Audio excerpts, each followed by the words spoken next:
बस 2 दिन और बाकी है यहाँ पर ट्रांसफर विंडो क्लोज होने में, और अभी तक यूनाइटेड ने अपना ट्रांसफर बिजनेस रैप अप नहीं किया है। मोस्ट ऑफ द क्लब्स यहाँ पर अपने साइनिंग्स कंप्लीट कर चुके हैं, और भाई सबसे ज्यादा साइनिंग्स तो यहाँ पर मैन सिटी ने की। आप देख रहे हो भाई, सेंटर बैक, सीडीएम प्लेयर्स, उसके अलावा यहाँ पर विंगर्स, स्ट्राइकर्स, सारी पोजीशंस को उन्होंने मैनेज कर लिया है।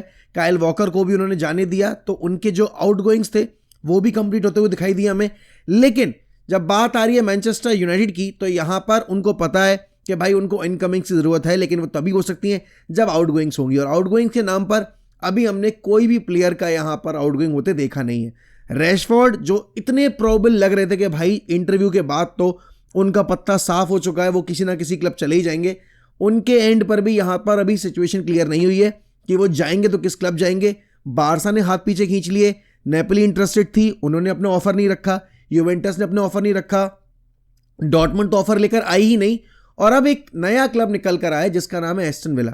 अब देखो, Villa within the Premier League है, यूनाइटेड सोचेगी 10 बार यहां पर रैशफोर्ड को within the Premier League भेजने से पहले, क्योंकि वो देखो पहली बात तो डायरेक्ट कंपटीशन हो जाएगा आपके लिए। आप अभी वैसे भी टॉप 10 से बाहर बैठे हुए, यूरोपियन प्लेसेस के लिए आपको अगर कंपीट करना है तो आप सामने वाली टीमों को मजबूत नहीं करोगे जो आपके डायरेक्ट कंपटीशन में।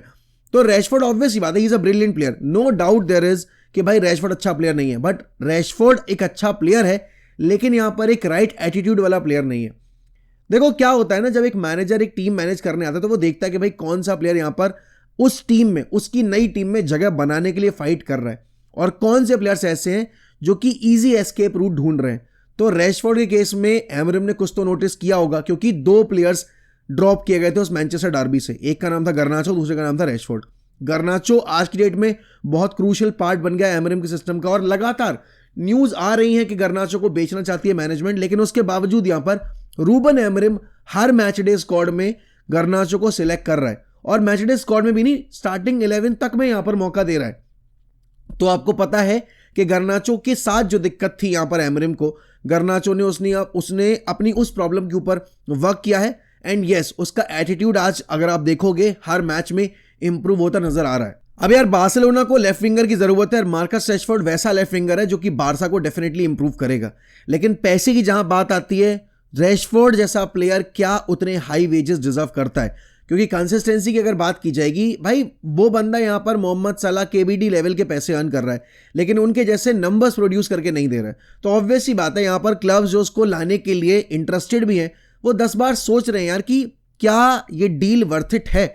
मतलब जितना हम एक्सपेक्ट कर रहे हैं रैशफोर्ड से डिलीवर करने के लिए, और जितना पैसा वो डिमांड कर रहा है, क्या उतना आउटपुट वो डिलीवर करके दे पाएगा हमें या नहीं।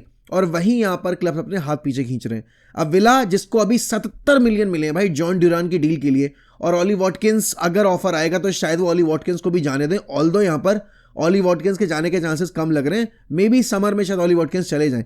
लेकिन यूनाइटेड अगर रैशफोर्ड को एस्टन विला भेजती है तो मेरे ख्याल में लोन पर तो नहीं भेजना चाहेगी, बिकॉज लोन पर भी भेजो, ज़्यादा मुनाफा भी ना मिले आपको। वो चाहेंगे कि भाई अभी विला को पैसा मिला है भर भर के, एक परमानेंट डील अगर क्रैक कर पाए तो यहां पर यूनाइटेड कर ले। बट मेरे हिसाब से रैशफोर्ड विला के लिए तो परमानेंट बेसिस पर साइन नहीं करेंगे। He just wants an escape route, और विला वो एस्केप रूट प्रोवाइड कर रही है 6 महीने के लिए, with no obligation to buy, with no option to bye.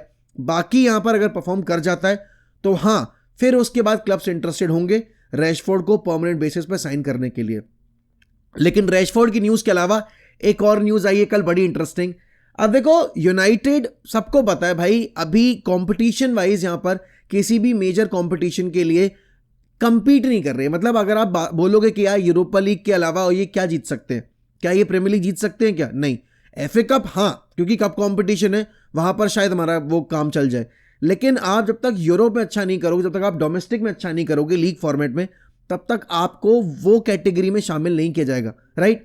लेकिन उसके बावजूद यहां पर यूनाइटेड के केस में मथायस टेल वाली सिचुएशन जो है वो फेवर में जाती दिख रही है, बिकॉज मथायस टेल ने कल टॉटनहम हॉटस्पर्स का जो ऑफर था वो रिजेक्ट कर दिया, और उसने बहाना क्या बताया है कि भाई I will stay at Bayern Munich for the rest of the season, but still he is looking for an option, still looking for a club जो यहां पर उसको एक अपॉर्चुनिटी प्रोवाइड करे और उसको स्टार्टिंग 11 में जगह दे।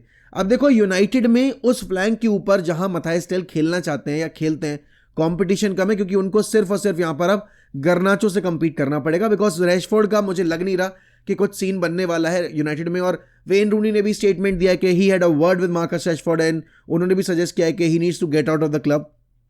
For his betterment and for the betterment of the club यहाँ पर, बिकॉज बहुत टॉक्सिक सिचुएशन हो रही है। मथायस टेल जैसा प्लेयर यहाँ पर अगर यूनाइटेड आएगा, आई नो यंग है बट भाई डायनेमिक है। आप ये प्लेयर्स के जब प्रोफाइल को आप जज करते हो तो आप ये मत भूलो कि हाँ 19 साल का भले ही है, लेकिन वो किन प्लेयर्स के अराउंड खेला है और उसके अंदर क्या टैलेंट है। अगर वो इतना ही लीस्ट टैलेंटेड प्लेयर होता तो भाई आपकी चेल्सी, आर्सेनल, विला, यूनाइटेड, स्पर्स एक साथ इतने सारे क्लब्स इंटरेस्टेड नहीं होते। पोटेंशियल है, उस पोटेंशियल को यहां पर आउटपुट के तौर पे तब्दील करने की जिम्मेदारी आपके मैनेजर की होती है। तो हाँ, अब रूबन एमरिम अगर वो आता है लेट्स से, क्योंकि बायर्न म्यूनिख यहां पर ऑप्शन देख रही है कि भाई कोई परमानेंट आपकी जो सॉल्यूशन है वो मिल जाए और सीधे बेच दे वो उठा के, वो लोन पे भेजना नहीं चाह रहे। लेकिन अगर लेट्स से कि यूनाइटेड यहां पर परमानेंट बेसिस पे साइन करने को नहीं अभी अफोर्ड कर पाती है और वो कहते हैं कि यार हाँ 6 महीने with an option to buy at a certain price bracket, तो शायद ये डील क्रैक हो सकती है। बिकॉज यूनाइटेड को लेफ्ट विंगर चाहिए है और जैसा हमारा प्रोजेक्ट चल रहा है, जैसे हम यंग प्लेयर्स को साइन कर रहे हैं, उसमें मथाइस टेल जैसा प्लेयर परफेक्टली फिट होता है और वो इनसाइड फॉरवर्ड भी खेल सकता है, सेंटर फॉरवर्ड भी खेल सकता है और हमें थोड़े से पेसी प्लेयर्स की जरूरत है बिकॉज हमारा एमरिम के अंडर जो सिस्टम है वो उसी पूरे प्रोफाइल पे बेस्ड है। उसके बाद आपको पता है यार, लीज का ऑफिशियल स्टेटमेंट, लीशे का ऑफिशियल स्टेटमेंट आ गया है कि हाँ Patrick Dorgu will be flying to Manchester United, मतलब will be flying to Manchester and वो अपना कंप्लीट करेंगे मेडिकल आज की डेट में एट यूनाइटेड। कल के मैच के लिए तो वो अवेलेबल नहीं होंगे, ऑब्वियस सी बात है, बट अगला मैच डे जो होगा उसमें आपके पैट्रिक डोरगू आपको मैच डे स्क्वाड में दिखाई दे सकते हैं। Now this signing was very much necessary. उसका रीजन ये है कि हमारे पास कोई भी लेफ्ट विंग बैक रोल में खेलने के लिए प्लेयर नहीं है। Luke Shaw is a full back, he can play as a left centre back and can play as a left back, but मतलब ऑब्वियसली उसका प्रोफाइल तो वैसे भी लेफ्ट बैक का ही है, but he is not so comfortable और he is not so good while playing in a left wing back position. हाँ, इंग्लैंड के लिए वो खेलता है, बट बात वही आ जाती है कि इस फिटनेस लेवल के साथ यहां पर लूक शॉ के ऊपर भरोसा जता पाना पॉसिबल नहीं है। एमरिम कोई भी गैम्बल नहीं खेलना चाहता। मलासिया, कल एमरिम से जब पूछा गया तो उसने बहुत क्लियर तौर बोला है कि मलासिया की जो सिचुएशन है बहुत अनफॉर्चुनेट है कि यहाँ पर मलासिया को गेम टाइम नहीं मिल पा रहा है, जो गेम टाइम मिल रहा है उसमें वो फिट इन नहीं हो पा रहा है स्क्वाड के अंदर। तो डेफिनेटली भाई Patrick Dorgu will straight away walk into the first team, क्योंकि इसीलिए हम इतना पैसा खर्च भी कर रहे हैं। अब लोग बोलेंगे कि यार 30 मिलियन कोई बड़ा अमाउंट नहीं है, लेकिन है। जब आपकी फाइनेंशियल सिचुएशन इतनी ज्यादा क्राइसिस में हो ना, आप इतने ज्यादा मड में हो, तो आपको 30 मिलियन भी बहुत बड़ी रकम लगती है। और हाँ, क्योंकि आज की डेट में प्लेयर्स 80-80, 90-90 मिलियन में सेल हो रहे हैं, तो हमें 30 मिलियन की वैल्यू कोई वैल्यू ही नहीं लगती। उसके बाद अगर आप बात करोगे, कल एक लेटेस्ट रिपोर्ट आई है जो यहां पर आपके फैब्रिजो ने रिपोर्ट की है और आपके यहां पर डेविड ऑन्सी ने रिपोर्ट की है, और वो है क्वेंदा के रिगार्डिंग।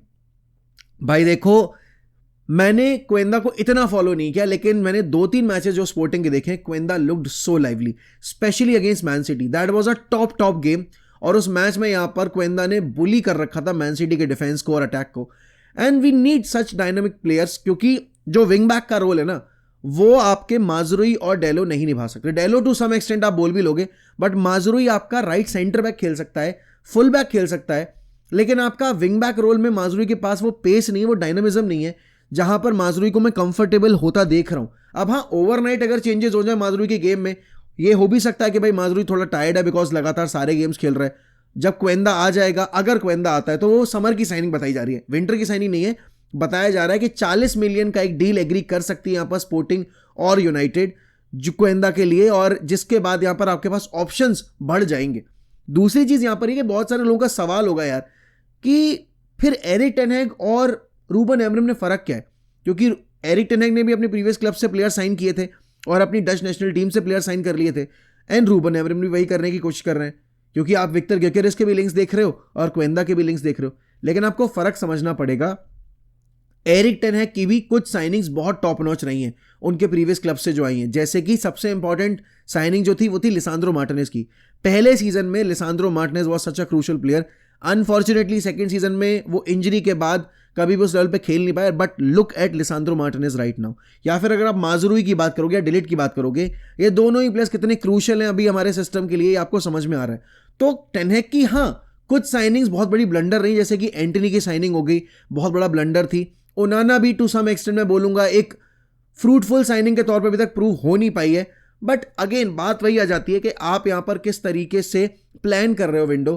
क्वेंदा की प्रोफाइल जो है उसकी जरूरत है हमें, एंड उस एज ब्रैकेट का प्लेयर अगर हमारे लिए साइन करता है, आई थिंक वो कहते हैं ना, वो जो जोसे मूरिन्हो ने बोला था कि फुटबॉल हेरिटेज, तो आप 100 मिलियन के प्लेयर्स खरीद नहीं सकते, लेकिन आप 100 मिलियन के प्लेयर्स बना तो सकते हो ना। तो यूनाइटेड को अब 100 मिलियन के प्लेयर्स बनाने पड़ेंगे, क्योंकि खरीदने वाली अभी हमारी कंडीशन है नहीं। तो आपको मार्केट में पहले जैसे रियल मैड्रिड ने विनीशियस को, रोड्रिगो को, कामाविंगा को मिनिमम प्राइस ब्रैकेट में परचेस किया, और आज की डेट में उनकी मार्केट वैल्यू अगर आप देखोगे तो वो 100 मिलियन के पार की है। नॉट कामाविंगा इज अराउंड 80, 85 या फिर 70, 70 टू 80 मिलियन, बट यहां पर बाकी आपके रोड्रिगो और विनीशियस हो गए, ये किस लेवल पे बैठे हुए हैं। तो यूनाइटेड को भी थोड़ा सा मार्केट एक्सप्लोर करके पोटेंशियल प्लेयर्स को, पोटेंशियल वर्ल्ड क्लास प्लेयर्स को उठाना पड़ेगा, और उनको वर्ल्ड क्लास प्लेयर्स में तब्दील करके उनकी मार्केट वैल्यू रेज करनी पड़ेगी। तब जाकर आप एक स्टेबल पोजीशन में पहुंचोगे। एंड देखो यार, हमारा प्रीमियर लीग में अभी जो सफर है वो बहुत ही अप्स एंड डाउन से भरा रहा है।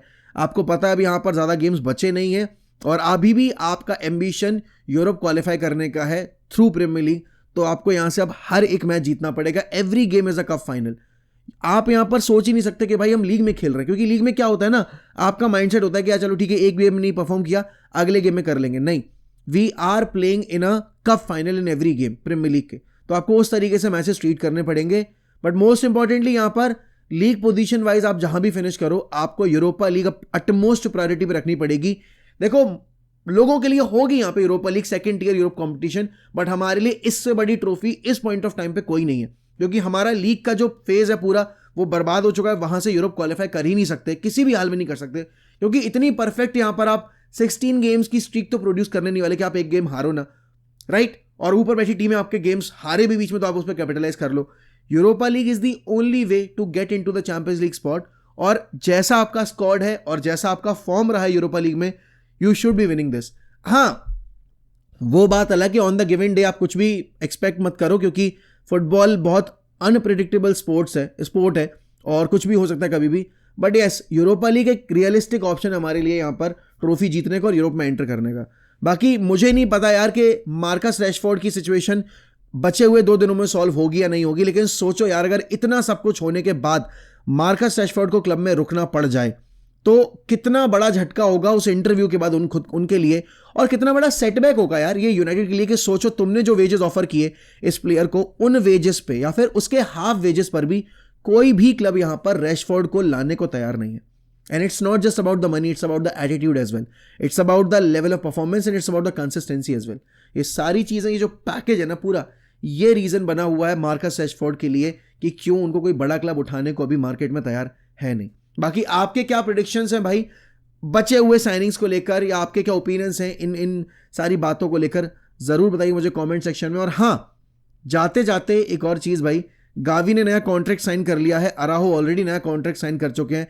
बार्सिलोना अगर आप देखोगे यहां पर, तो वो पेड्री का और यमाल का कॉन्ट्रैक्ट भी आपके एक्सटेंड करने के बारे में अब डिस्कस कर रहे हैं, बहुत जल्दी वो भी हो जाएगा। तो बारसा की प्रायोरिटीज बहुत टाइम के बाद सॉर्ट आउट होती दिख रही हैं। वो प्रायोरिटाइज कर रहे हैं अब उन प्लेयर्स को जिनके साथ उनको लॉन्ग टर्म प्लान करना है फ्यूचर का।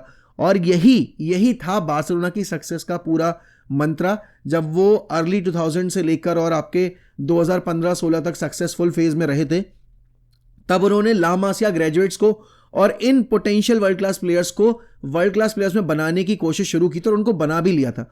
और अभी भी बार्सिलोना उसी प्रोजेक्ट के ऊपर वापस लौटता दिख रहा है। वो कहते हैं ना, आप कभी भी अपने रूट से अगर बाहर निकलोगे, आपकी सक्सेस या फिर आपका जो कल्चर अगर आप उसको गिव अप कर दोगे, तो आप ज्यादा दिन तक सर्वाइव नहीं कर पाओगे। और बारसा के साथ वही हुआ, उन्होंने वो स्टार कल्चर फॉलो करने की कोशिश की जो बाकी क्लब्स करते हैं, बट पूरा एसेंस जो बार्सिलोना का है वो ला मासिया में ही है। वो बारसा क्लब की जो पूरी नींव है वो ला मासिया पे ही, ला मासिया के कंधों पे ही टिकी हुई है। तो उन्होंने उसी रूट पे वापस लौटने का डिसीजन लिया, and it's working for them, and it's so good to see. बाकी ये था आज के लिए। शाम में मिलूंगा आपसे मैं लाइव स्ट्रीम के ऊपर, वहां बैठकर हम और डिस्कस करेंगे। बाकी इसी के साथ मैं आपसे लूंगा अलविदा। ध्यान रखिए अपना, बाय बाय, टेक केयर।